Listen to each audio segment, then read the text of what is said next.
இது பண்ணுறதுக்கு 2 table spoon அளவு ஜவ்வரிசி நல்லா வாஷ் பண்ணிவிட்டு முத நாள் நைட்டே ஊற வச்சுக்கலாம்.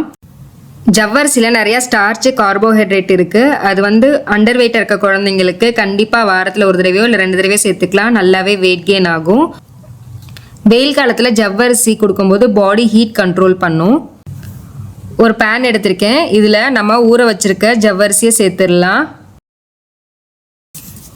இப்போ இது கூட 1/2 டம்ளர் அளவு காய்ச்சின பசும்பால் சேர்த்துக்கிறேன். அது கூட ஒரு 1/4 டம்ளர் அளவு தண்ணி சேர்த்துக்கலாம். 1 வயசு கீழே உள்ள குழந்தைங்களுக்கு பசும்பாலுக்கு பதிலாக மொத்தமாக தண்ணியே சேர்த்துக்கலாம்.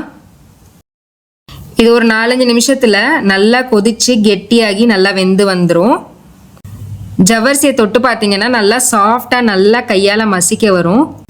பார்க்குறக்கு தண்ணியாக இருக்க மாதிரி தான் இருக்கும். பட் போக போக இன்னும் கெட்டியாகும். இப்போ இந்த ஸ்டேஜில் ஒரு சப்போட்டா தோல் விதையெல்லாம் எடுத்துகிட்டு வச்சுருக்கேன். ஒரு பாதி வாழைப்பழம் எடுத்து வச்சுருக்கேன். இது நல்லா கையால் மசிச்சு விட்டுட்டு இது கூட சேர்த்துக்கலாம். உங்களுக்கு கையால் மசிக்க வேண்டாம் அப்படின்னா மிக்சியில் பியூரே மாதிரி அரைச்சிட்டு கூட இது கூட சேர்த்துக்கலாம். சேர்த்துட்டு இது ரொம்ப கொதிக்க விடணும் அப்படின்னு அவசியம் இல்லை. இப்போ இது கூட 1 டீஸ்பூன் அளவு நட்ஸ் பவுடர், கொஞ்சமாக நெய் சேர்த்துக்கலாம். நம்ம நட்ஸ் பவுடர் நெய் எல்லாம் சேர்த்து கொடுக்கும்போது இது வெயிட் கெயின் பிரெயின் டெவலப்மெண்ட்டுக்கு ஒரு பர்ஃபெக்டான ரெசிபியாக இருக்கும். இது சாப்பிட்றதுக்கும் ரொம்ப சாஃப்டாக டேஸ்டியாக இருக்கும். குழந்தைங்க ரொம்பவே விரும்பி சாப்பிடுவாங்க. இது நீங்கள் மிக்சிலெலாம் அரைக்கணும்னு கூட அவசியம் கிடையாது. நம்ம பார்க்க போகிற அடுத்த ரெசிபி பண்ணுறதுக்கு ஒரு கடாயில் கொஞ்சமாக நல்லெண்ணெய் சேர்த்துக்கிறேன். நல்லெண்ணெய் நல்லா காஞ்சதுக்கப்புறம் கொஞ்சமாக சீரகம் சேர்த்துக்கலாம். சீரகம் நல்லா பொரிஞ்சதுக்கப்புறம் இதோட கொஞ்சமாக கறிவேப்பிலை, 1 கப் அளவு துருவின கேரட் சேர்த்துக்கலாம். இதில் 1/4 கிளாஸ் அளவு தண்ணி சேர்த்துட்டு மூடி வச்சிட்டோன்னா ஒரு 3-4 நிமிஷத்தில் கேரட் நல்லா சாஃப்டாக வெந்து வந்துடும்.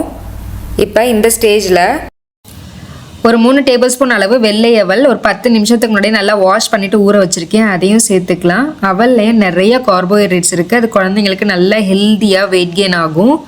இதோட ஒரு 1/4 கிளாஸ் அளவு தண்ணி சேர்த்துட்டு கடாய் மூடி வச்சிடலாம். அவல் ஒரு 3-4 நிமிஷத்துலேயே நல்லா வெந்து வந்துடும்.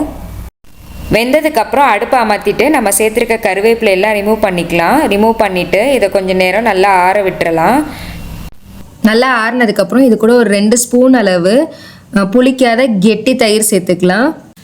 ஒரு 7 மாதம் கம்ப்ளீட்டான குழந்தைங்களுக்கு நீங்கள் 1 ஸ்பூன் தயிர் கொடுத்துக்கலாம். 8 மாதத்துக்கு மேலே ஒரு 2 சின்ன ஸ்பூன் அளவு கொடுக்கலாம். இந்த மாதிரி நீங்கள் குவான்டிட்டி இன்க்ரீஸ் பண்ணிக்கலாம். தயிரில் இருக்க குட் ஃபேட்டுக்கு குழந்தைங்க நல்லா வெயிட் கெயின் ஆவாங்க. பிரெயின் டெவலப்மெண்ட்டுக்கும் ரொம்பவே நல்லது.